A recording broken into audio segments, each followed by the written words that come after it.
Hello and welcome to the Cyclone Insider from the Des Moines Register. I am Travis Hines.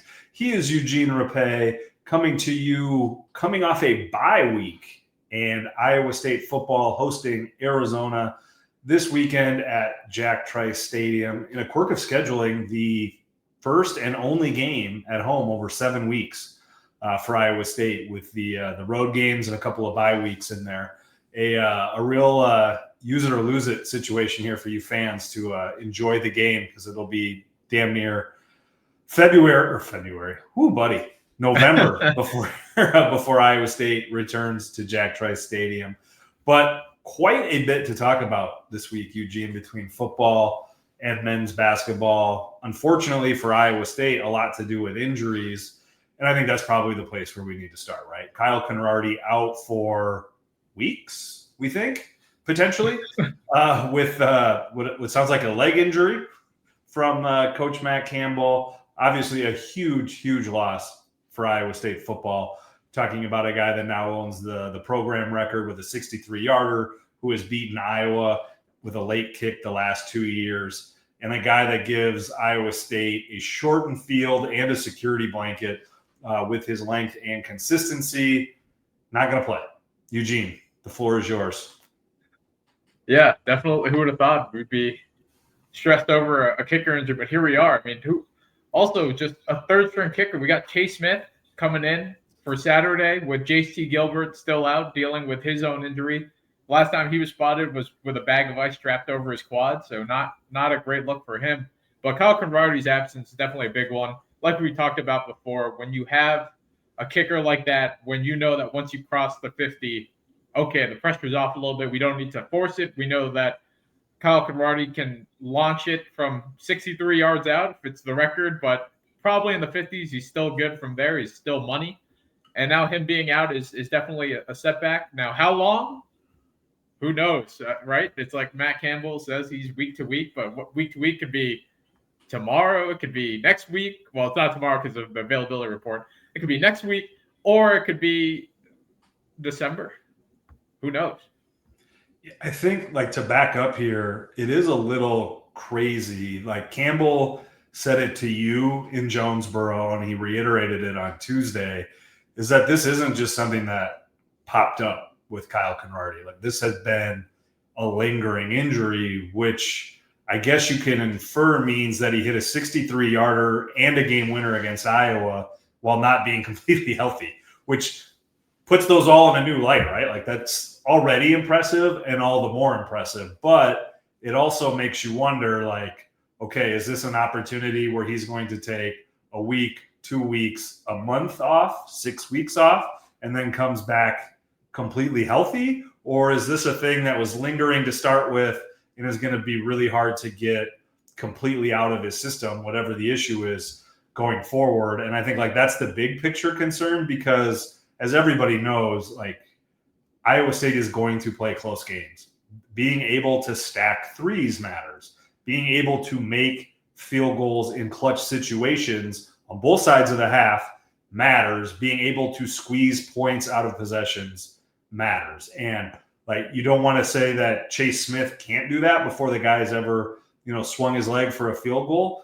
But compared to the guy that has a real chance to go down as the best kicker in Iowa State history, which feels like hyperbole, like a third of the way through his second season, but he's already got 2 iconic kicks plus the program record. I think we can, jump to the conclusion that he's got a chance to be the best kicker ever. So whoever was going to come after that was going to have a tough go of it. And you get Chase Smith, who the staff likes, who had a scholarship offer to Murray State to kick, but kicked 6 field goals last fall as a senior at North Scott with a long of 42. Like, maybe he's got it in him. Maybe he is the next Kyle Konardi. Maybe he's the next Brandon Aubrey. Who knows? But the question is, the issue is, we don't know.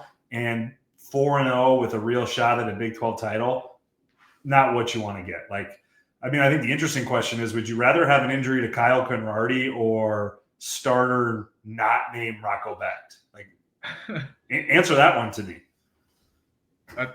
That's another great question. I mean, we're at the point where Kyle Konrardy is listed with the rest of the A players. Like like you said, you make 2 iconic kicks and a game winner and the program record, like all of a sudden you are in that kind of conversation.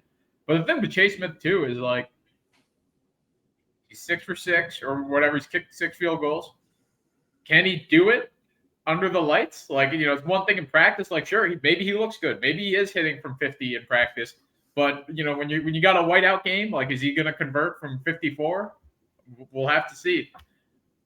And we don't even know who the backup is. I asked Campbell who the backup was, and he demurred asking if I could do it. So that doesn't exactly speak volumes about potentially who the 4th string kicker is. Like I had mentioned, okay, does that mean it's Tyler Perkins as the punter? And then somebody brought up, well, Perkins is the holder, so now you need a new holder. Now 2/3 of your operations is new guys. If you do go with a kick, if Chase Smith, does suffer an injury or is ineffective, I mean that's a big issue here. And then not to get too sidetracked, but Campbell was asked about it and talked about it, that if and when these hard caps of 105 roster limits go into effect, are you going to run into this? Not only with kicker, but here's the scary one. What happens at quarterback? What if you have 4 quarterback? How many quarterbacks are you going to have on scholarship?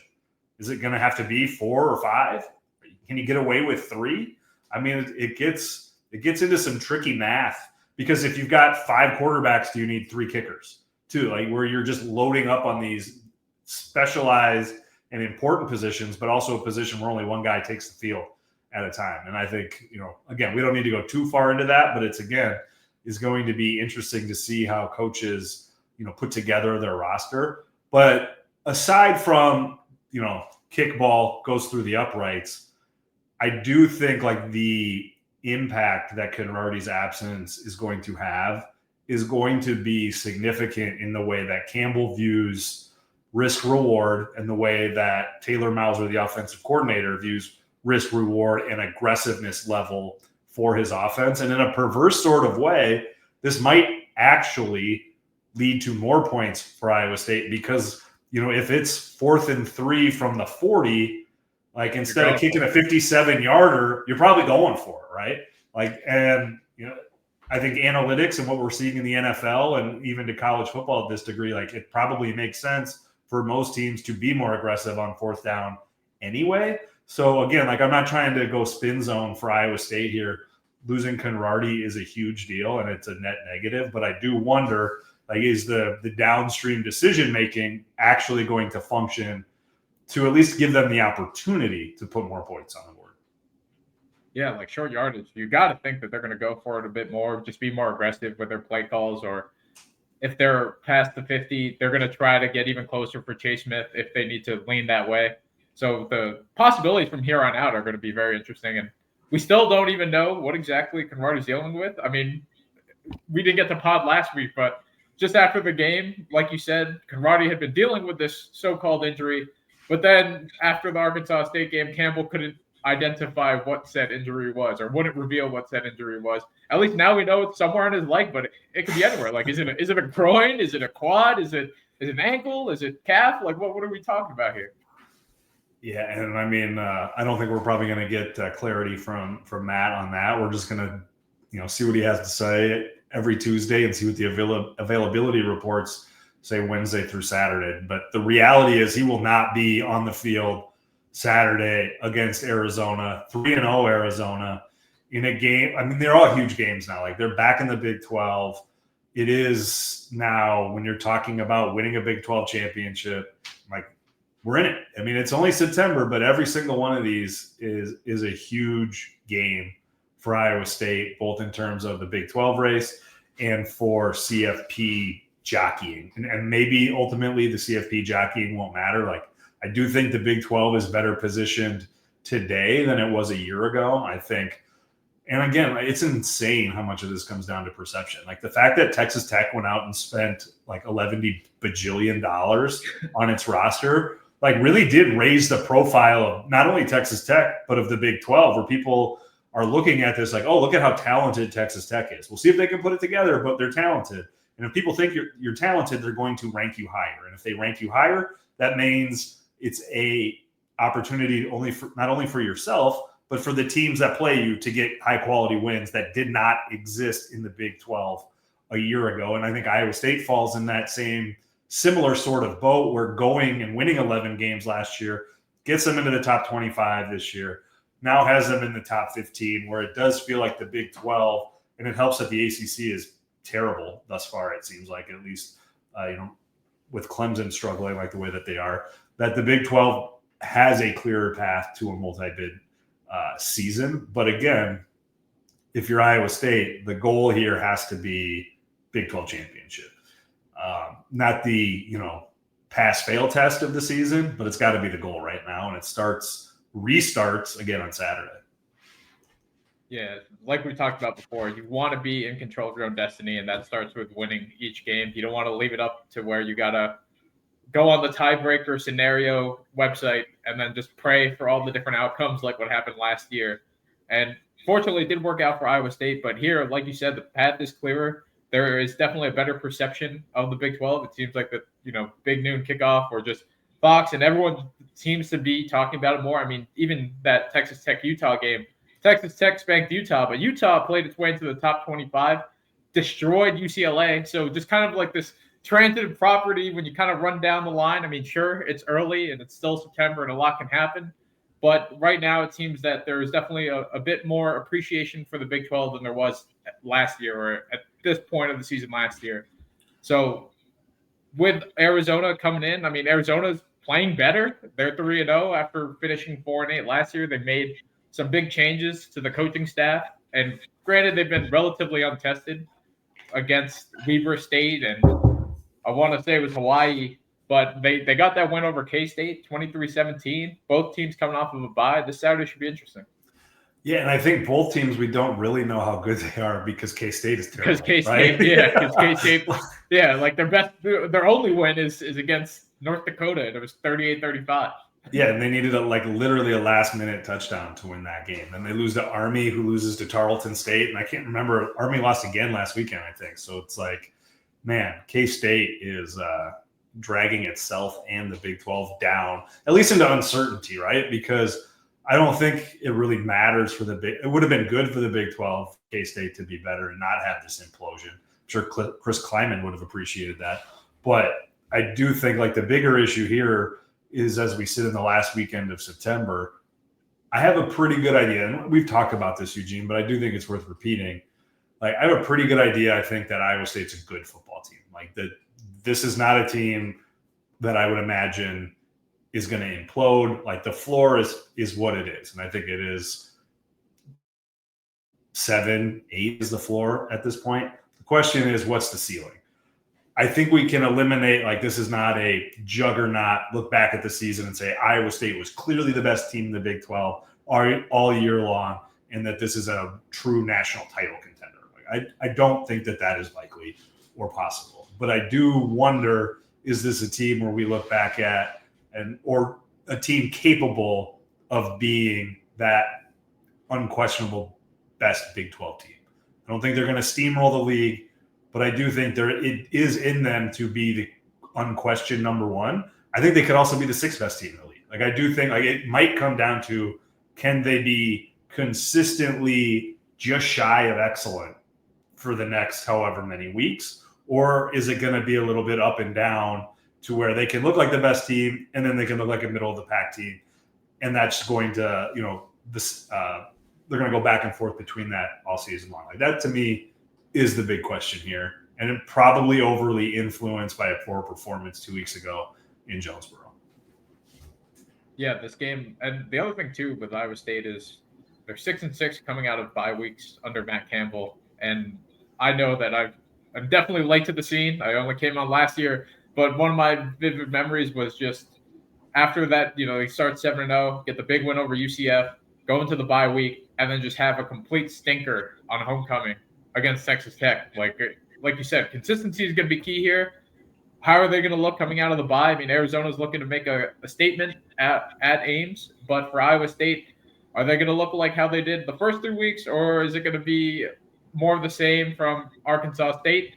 I mean, the Arkansas State game, while they did win, like we talked after that game, this is a jump in competition.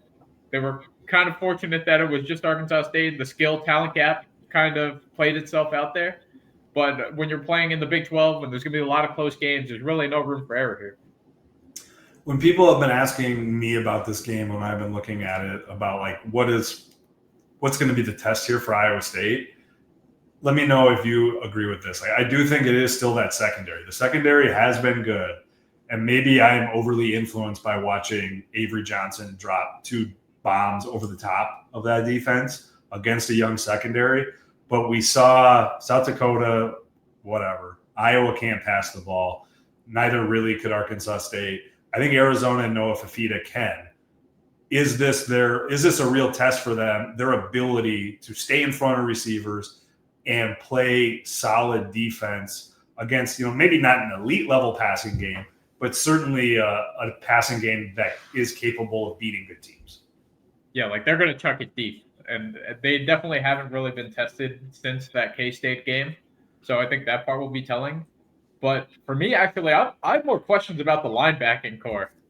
Maybe, like you said, it's influenced by what you saw in Kansas State. But for me, I felt like we needed to roll out the tackling dummies. There needed to be some changes there. It was just sloppy when it came to keeping Arkansas State in front of them or just tracking them down or keeping them off the field on third downs. Arkansas State, I think they converted on 8 of 18 or 8 of 16, something like that on third down. But yeah, the secondary is definitely something to watch. You look at just the way that they got beat against K-State or let K-State back into the game by just giving those 2, I don't want to say easy, but it feels like problems that were very manageable, but just getting beat over the top twice.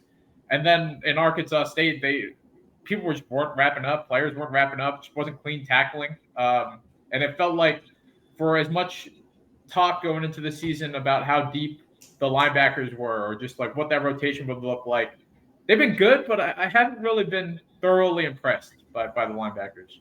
Yeah, so 2 things. I'll start with the secondary and put a bow on that before moving over to the linebacker. I think the secondary is interesting because I do think they're good. Like, I think there's talent there, but it's still young. Like, I think like Marcus Neal Jr., like, has there been anybody better on defense than him? He's been balling. Yeah. Yeah. I mean, like when we're talking about how good he's been, it's been mostly in his ability to tackle and his ability to stop the run. And I think Kyjon Coleman is a guy that they really love too. I think Jeremiah Cooper's move to cornerback has been strong. I think Jamison Patton has been good. So I'm not killing that secondary, but I do think it is untested against this high level. And like those guys are still young and like they've gotten lots of reps, but maybe not the types of reps that are going to come in handy on Saturday or be useful Saturday against Arizona. Like that to me is the question. When it comes to linebackers, I think that is interesting because I do think they, based on their substitution patterns, they are leaning on Ebel in the middle and Bacon on the outside, and then spot in terms of production and in terms of staying healthy. Like we've seen Brazina on the field, we've seen Bo Goodwin, we've seen Will McLaughlin. We haven't. I think Klosterman was listed as questionable for this week. He has not played yet this year after coming off, I believe, an Achilles injury. Rylan Barnes has barely seen the field. Like that third spot does seem to be a little bit of a revolving door for a number of different reasons. And I do think that is probably disappointing for Iowa State, given the options that they have there, the experience they have there, to not get a little bit more, solid, at least presence out of that third spot. Because I do think like Ebel and Bacon have been, probably exactly what Iowa State was hoping for out of the two of them. It's that third spot that, especially in pass coverage, seems to be getting exploited a little bit for Iowa State defensively. Yeah, it probably didn't help that there were points where Brazina was banged up. Obviously, Willich is in a boot. So that probably didn't help Iowa State either. Sam McLaughlin is still barely got back from a serious back injury at the end of last year. So, like, how healthy is he? I don't know. We'll never know. And I mean, at least we got availability reports again, but it's all code. It's all code. In terms of Saturday, I think Iowa State's the better team. I think playing at home and at night helps them. But I'm trying to think of the right way to calibrate this. I think they're going to win. but I am curious to see how they come out right out of the gate. I think we're going to learn a lot immediately in that first quarter about how they handled the bye, how they handled 4-0, and how they're going to try to attempt to carry this forward through the season. And what is like, the schedule is not daunting. I mean, you look at it and what's the next game that they're not going to be favored in? Like at TCU the second week in November. I mean, that doesn't put wins on the board, but it does test your consistency and resolve to when you are the favorite week in and week out, when you have the target. And you're also talking about a team potentially, if they are able to stack some wins here going into the next bye week, it's not inconceivable and maybe almost likely that they're a top 10 team when Arizona State comes to town in November, that they're a top 10 team when they go to Fort Worth the week after the Arizona State game. So like there is going to be some stacking pressure, mounting expectations. And I do think that starts Saturday with a 4-0 team under the lights, ESPN game coming off a bye.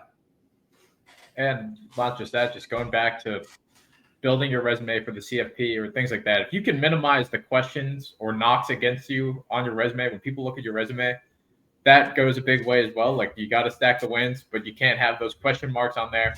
So it definitely starts with Arizona. I feel like that they are definitely the better team against Arizona, but how's it going to look? That's definitely what I'm most curious about as well. I mean, maybe it comes out in the first half, or maybe it's something that emerges later in the second half. But just the way that they handle a dual threat quarterback, we've seen the problems that they've had with it in the past. No Fafita. Also, it just Arizona just seems more experienced on defense than they were previously in the past. They've shown improvements on that side of the ball as well. We'll see. You're listening to the Cyclone Insider Show from the Des Moines Register here on 106.3 FM and 1460 KXNO, also YouTube, and also wherever you get your podcasts. I'm Travis Hines. He's Eugene Rapay. We talked lots of Iowa State football there. We're going to shift gears a little bit because there was plenty of news coming out of the Sukup basketball complex and the Big 12 office. But let's start here locally with the news that Tamin Lipsey, Iowa State's Ames native All-American point guard, will miss the next 4 to 6 weeks with a grade 2 MCL sprain in his right knee. You cannot fault TJ Otzelberger or Iowa for being lack of transparency with that. They announced it the day it happened with extreme specificity, but it does put a little bit of a damper on the preseason expectations, which felt like people were starting to pay attention to a little bit. An Iowa State team I think is going to be pretty good. Tamin should be back by the start of the year. If not that, I would imagine before the Players Era tournament in Las Vegas, which would be like the next big benchmark for him to be back for. But I think the bigger issue here is it illuminates two things. One, which everybody knew, but probably tried to forget, that Tamin's injury history is extensive and seemingly unyielding. And that point guard depth is not what it has been the last couple of years when they had for sure 2 point guards in the starting lineup and maybe 3 on the floor at times, if you want to count Curtis Jones. So I think this is a little bit of a sobering moment for an Iowa State men's basketball program that is obviously riding extremely high, and for a team, I think that has a lot of potential to, again, have a big season. Definitely an unfortunate blow for Lipsey. At this point, it's just a cruel joke, just the amount of injuries that he's had or just the amount of ailments he's had to deal with throughout his time in Ames. But just when you thought that he was going to be the healthiest he's been in a while, full speed ahead, about to be point guard number 1 going into this season, now he deals with this, and he's going to have to deal with the questions throughout the season. How healthy is he? How much is this holding him back? How much is this affecting his gameplay? Can he still play to an elite level or all-conference level? Things like that. But then also the playmaking question. Like, who do you go to? Do you trust freshmen? Do you give it to Jamarin Bateman or Killian Toure? Do you take Dom Nelson, who mostly played off-ball at Utah Valley, but has the capabilities to handle the floor with just his slashing ability or just the ability to penetrate to the basket? You make him the playmaker. What do you do? And definitely a big difference from when you had Curtis Jones, when you had Keyshawn Gilbert. just as secondary playmakers behind Lipsey. Yeah, I think like it needs to be reiterated that like Tamin could be back October 24th, right? Which is 2 weeks essentially before the start of the season. So like this may be a non-issue, but it's probably going to be an issue, right? Like this will not be the only injury that Tamin Lipsey suffers this year. It might be the only injury that costs him time, but history suggests going all the way back to his ACL tear at Ames High School is that, you know, his body, the way that he plays, that is a chemistry that leads to injury, and it leads to annoying injuries, it leads to lingering injuries, and it leads to injuries like this or the groin strain where he I don't know that you can give him enough credit for playing through that injury against Ole Miss last year because the dude was dragging the leg around the floor. Like he's going to play through anything he can play through, but he's going to have to play through stuff. And like, it is, I'm sure, frustrating for him and for Iowa State to be constantly having to deal with that. I think two things. Number one, you'd hope just for a guy who has given as much as he has to this program, to a guy that's from Ames and a guy that like truly loves Iowa State basketball, you'd hope that he just has a healthy senior season and has a chance to go out the right way, whatever that is, or at least on his terms, right? And you just, you know, you get a little sick feeling in the pit of your stomach when it starts out like this. Like, is this an isolated incident or is this an ominous sign? And who the hell knows? But it is just, again, a reminder that, you know, he's a guy that does not practice a lot during the season. Like Iowa State goes out of its way to try to take care of Tamin in every way they can because they've tried to get him to dial back in practice. He can't or won't, probably can't, because of the way he plays. Like it is full out, full throttle every rep. And, you know, I don't know any coach that's been able to get Tamin to pull back. So for really now going on 4 years, you know, they really do limit his practice time.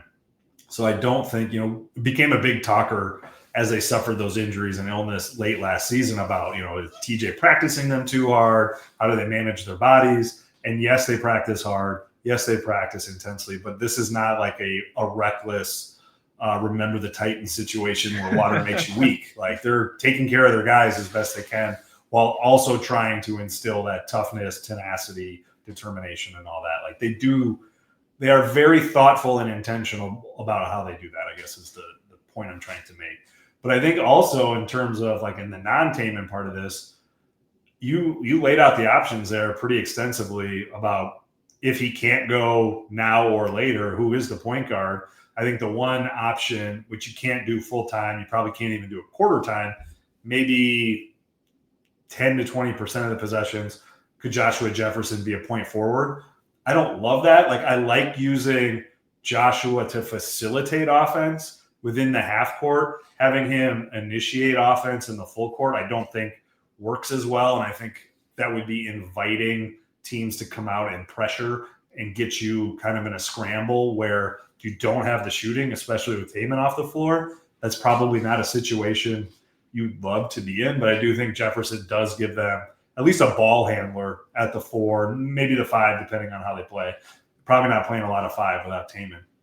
But that would be another option. But again, I think that means the bulk of the point guard duties, should Tamin not be able to go, you know, again, either to start the season or anytime during it, is a freshman, which has to be a little scary if you're Iowa State, if you're an Iowa State fan. But I do think the silver lining or the glass half full scenario would be is that the last 2 freshmen to start at point guard for Iowa State were pretty good. Tyrese Hunter did it at the first year of TJ's tenure, and then Tamin did it the second. And I will say Tamin did it the second year out of necessity.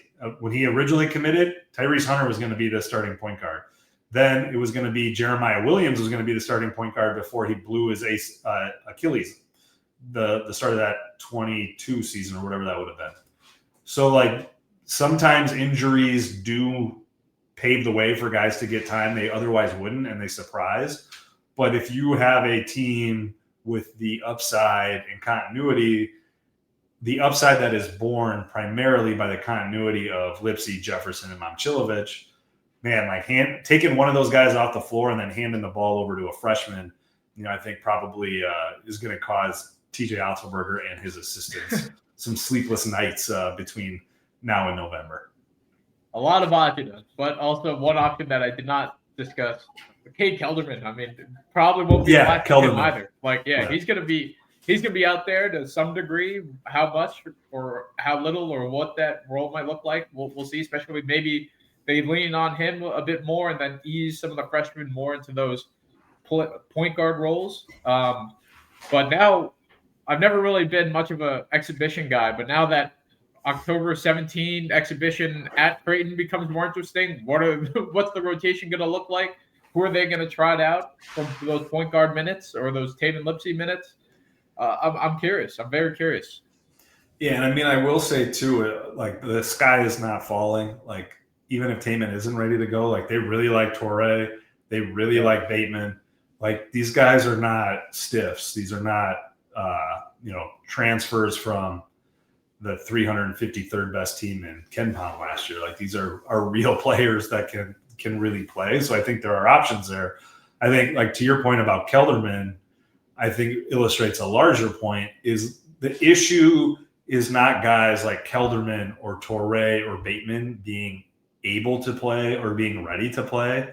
It's are they able and ready to play instead of 10 or 15 minutes a night, 20 to 30 or 15 to 25. Like the more you stretch those guys' minutes, the more their inexperience or weaknesses are on display and available to be exploited. And I think you can get short bursts from guys that have holes in their game or aren't as athletic or fast as the other 9 guys on the floor.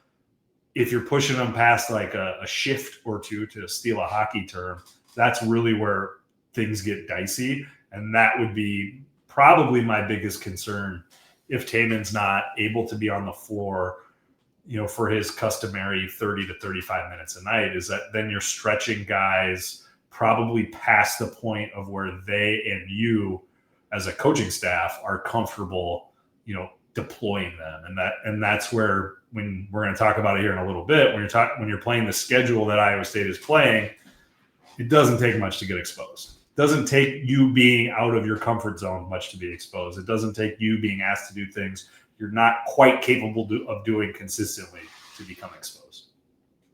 With those young freshmen, I know Torrey has point guard experience, even coming from overseas. That was his primary position. But a guy like Bateman, he was mostly a combo guard, mostly off ball. But he had said that after committing and just kind of in the build-up, in the lead-in to when he had to move to Ames, he'd been working on his playmaking skills. It's about to be a big test by fire. I mean, you go from trying to learn it to be more well-rounded to now you're going to have to do it at a Division I level. I mean, obviously he's a very skilled and talented guard, but I just feel like the mental aspect of it, or the basketball IQ, like that always is something that fascinates me, and how long or how quick he can make that transition. Yeah, and I think the other thing I'll say too is that I did hear that over the summer, like we're mostly talking offense, right? We probably shouldn't be talking more defense given what we've seen from Iowa State the last few years. So I will say I had heard that like Torrey made life difficult for Tamin this summer. Like it was not a pleasant experience to be guarded by Killian Torrey from the point guard position. So like that is, if you want to feel optimistic about him potentially having to be on the floor more, I think that would be where you would start, because they're probably going to ask more from him defensively than they are offensively anyway, for the reasons we just talked about. They can have Kelderman run some point. They can have Jefferson facilitate some offense. They can probably ask Momcilovic to do some of that too. Maybe not bring the ball up consistently, but you get it to him on the wing or at the nail and say, go to work. Like those are options for them. So if you're able to extend your pressure out, and then maybe you can generate those turnovers that we saw, maybe not last year, but in the 4 years previous under TJ Otzelberger, to make offense a little bit easier. And again, I know I've said it like 4 times, but I want to make sure we keep saying it. Like this might not be an issue. Like again, Tamin might be ready for that Northwestern exhibition game and then play, every minute that he is capable of the rest of the year without injury. This is a good reminder that is probably pretty unlikely given his injury history and again the way that he plays. And also just Tamin Lipsey himself, man. I feel like the only way that he misses a game is if he's dragged off or strapped to the chair, strapped to the bench. Like that guy will play if he needs to. And I would be surprised if he tries to push himself for like the early parts of the season or even those preseason exhibitions. Yeah, and I think it'll be interesting to see how aggressive they are with getting him back on the floor. My suspicion would be they are going to be keeping Tamin off the floor more than they're going to be pushing him. Like sometimes when guys have injuries, the coaching staff has to push them back on the floor. Like, let's go, dude. Like, let's get you back on the floor. I think in this case, they'll have to be holding Tamin back to be like, let's give it another day, another week, another game, whatever it is, to make sure he's healthy. Because the last thing that they can afford or that they want, and obviously they know this, is Tamin comes back a little early and either suffers a setback or suffers a related injury because he's not, fully healthy to where you're compensating with another muscle or joint or whatever it is. And then now you're out another 4 to 6 weeks, which turns into another 4 to 6 weeks. Like, that's probably the nightmare scenario for them, right? Yeah, that's definitely not what you want at all. And especially with what we got cooking with the schedule or just Big 12 play just overall this season. You're listening to the Cyclone Insider Show on KXNO, YouTube, and wherever you get your podcasts. I'm Travis Hines. He's Eugene Rapay. Eugene, you just mentioned the schedule. Ooh, buddy. Again, like this can cut both ways for how quickly you want Tamin Lipsey back, because the back end of Iowa State's Big 12 schedule is capital B brutal. Which means A, you'd like Tamin fully healthy for those, but also B, like you got to win some games early in the year to give yourself some breathing room, either to make the NCAA tournament, which I obviously think Iowa State will do, or to help your seeding, because it's an absolute monster. I've got it pulled up here. I'll go through it real quick. Starting February 1st at K-State versus Baylor, at TCU, home against Kansas and Houston over the course of 3 days. Enjoy that. Then a trip to BYU and Utah, followed by a home game against Texas Tech. And then again, quick turn right back out to the West Coast to face Arizona. And I wrote this, but like even just saying that, like you hear the teams, you're like, oh, that's tough, right? You're right, it is. But here is the CBS preseason poll to give you an idea just how tough it is. Number 2, Houston. Number 3, BYU. Number 7, Texas Tech, number 11, Arizona, and number 18, Kansas. That is 1, 2, 3 top 10 teams and 5 top 20 teams in that stretch. Like, that is a monster. And it is easier earlier in January for Iowa State, but the non-conference is no walk in the park either. So, like, I don't know if this is the toughest Iowa State schedule since whenever, but I have been doing this for a while, and this is the first time I can remember I looked at the schedule and said, oh, damn, that's hard. Yeah, we were wincing just reading it, or once the schedule drop came out, and I'm sure we'll be in absolute pain when we revisit this as we're actually going to it or getting closer to that part of the season. But that whole month of February, no favors, but I don't know how they decide the scheduling matrix or things like that. But wow. I mean, there's that 6-game gauntlet towards the end, but you could even extend it to 7 because Arizona State, after you just endured all that and it's your last regular season game, we might even call it like a trap game at this point. I don't even know. Like that 6-game. I mean, Bobby Hurley's probably coaching for his job. Yeah, also season. True. And not to mention, you still have a Big 12 championship tournament the week after that. Like, there are no breaks. Once you get to Valentine's Day, that's it.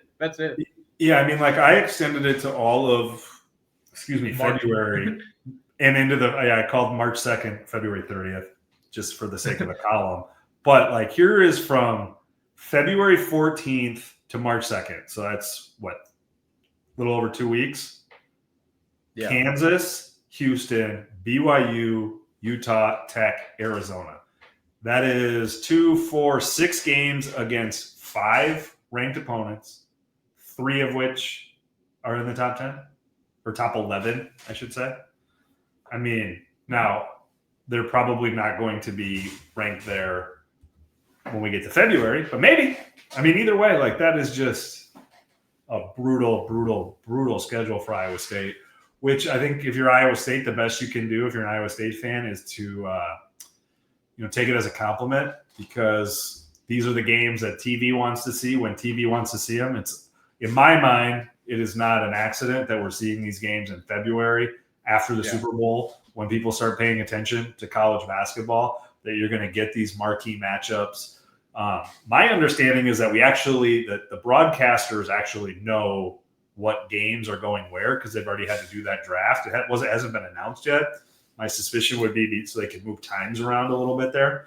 But remember, all these games are no longer on ESPN. They're on Turner, ESPN, Peacock, CBS. So like there is the TV influence is, in my opinion, or my guess, is as acute as it has ever been. And as everybody who I would imagine listens to this know, that TV influence has always been enormous.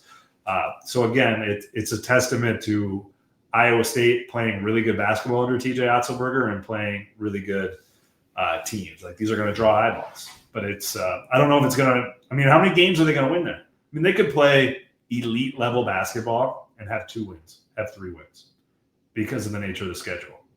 Like, the easy games, like – aren't even easy. Yeah, like you're going to K-State where they hate you. You're playing Baylor at home.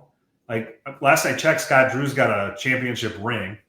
And then, it is – and then Utah – 2 days after playing BYU on the road. And then when you have to go to Arizona, you spend probably 5 days in Utah, come home to play – who do they play?